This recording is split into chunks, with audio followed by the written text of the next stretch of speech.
আসসালামু আলাইকুম এভরিওয়ান। আজকে 9 অক্টোবর 2024। আজকের দিনের পড়াশোনা ইংলিশ থেকে পড়ব subject verb agreement plus antonym plus one word substitution. Previous MCQ থেকে পড়ব 31তম বিসিএস। সাধারণ গণিত থেকে পড়ব বৃত্ত সংক্রান্ত উপপাদ্য। বাংলাদেশ থেকে প্রাচীন বাংলার ইতিহাস। বাংলা ব্যাকরণ থেকে পড়ব বিপরীত শব্দ। তো চলুন শুরু করি। আজকে বাংলা ব্যাকরণ থেকে বললাম বিপরীত শব্দ। গতকালকে 45 পর্যন্ত পড়ছিলাম আর বিপরীত শব্দগুলা মুখস্থ করছিলাম। তো আজকে 46 থেকে শুরু করে 198 পর্যন্ত পড়লাম বিপরীত শব্দগুলা। এখানে অনেকগুলোতে কনফিউশন আছে, দাগ দিয়ে রাখছি। আর আজকে থেকে মুখস্থ পাঠটা শেষ হলো, এরপরে গ্রামার পাঠটা শুরু করব আর মুখস্থ পাঠটা রিভিশন দিব। গ্রামার থেকে পড়লাম সাবজেক্ট ভার্ব এগ্রিমেন্ট। মূলত অধ্যায়টা খুব বেশি কঠিন না, এখানে রুলসগুলো মনে রাখতে পারলে অধ্যায়টা থেকে খুব সহজেই অ্যান্সার করা যায়। এখানে বেশ কিছু নিয়ম আছে, যে রুলসগুলো মুখস্থ করতে পারলেই এই অধ্যায় থেকে ইজিলি প্রশ্নটা অ্যান্সার করা যায়। তো এই অধ্যায়টা বিসিএস এর কারেকশন টপিকের অন্তর্ভুক্ত, এই জন্য এই অধ্যায়টাকে একটু ভালো করে পড়তে হবে। আজকে অর্ধেকটা পড়ছি, কালকে বাকি অর্ধেকটা শেষ করব ইনশাআল্লাহ। সিনোনিম অ্যান্টোনিম রিভিশন দিচ্ছি। ইউনিভার্সিটি মেডিকেলের সিনোনিমগুলো রিভিশন দিলাম, এখন অ্যান্টোনিমটা শুরু করছি।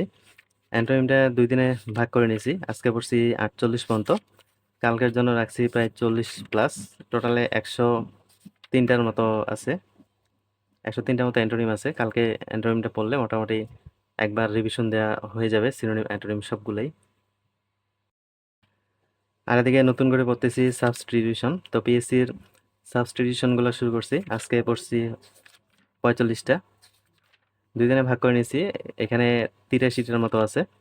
তো আজকে 45টা পড়ছি, কালকে পড়বো বাকি যে কয়েকটা আছে এগুলা কালকে পড়বো।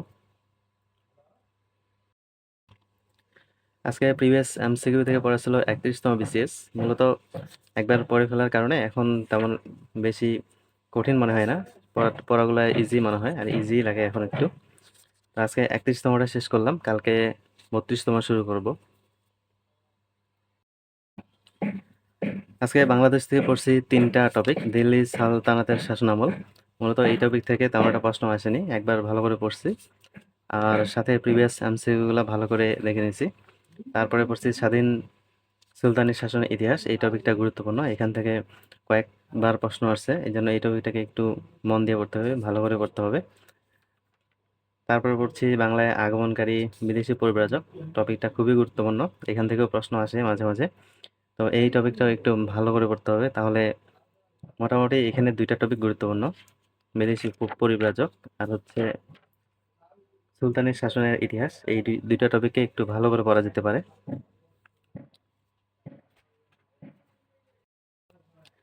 ম্যাথ থেকে বৃত্ত অধ্যায়টা করতেছি। মূলত বৃত্ত অধ্যায়টা 2 ভাগে বিভক্ত, থিওরি রিলেটেড আর ম্যাথ রিলেটেড।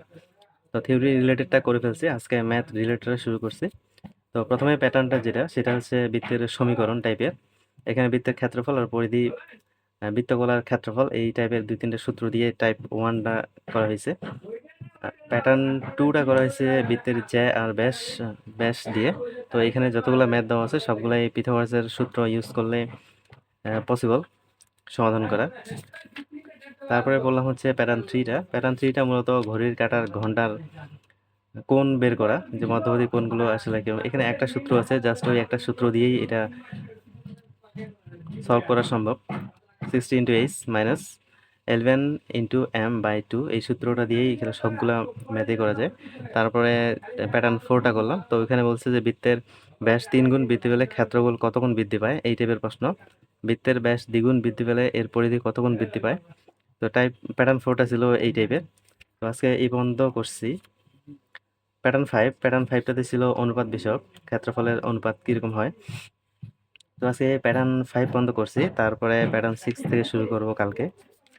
প্যাটার্ন 6 থেকে 4টার মতো পেজ আছে, আর এই 4টা পেজ করে নেব কালকে। আজকে স্টাডি টপিক থেকে মোটামুটি সবগুলো টপিকই শেষ করা হয়েছে। বাংলা, বাংলাদেশ, সাধারণ গণিত, প্রিভিয়াস এমসিকিউ, ইংলিশ। তো এখানে বাংলাদেশটা শুধু একটু কম পড়া হয়েছে, বাকি মোটামুটি সবগুলোই কমপ্লিট হয়েছে পড়াশোনা। তো আজকে এই পর্যন্তই। সবাই ভালো থাকবেন, সুস্থ থাকবেন। আসসালামু আলাইকুম।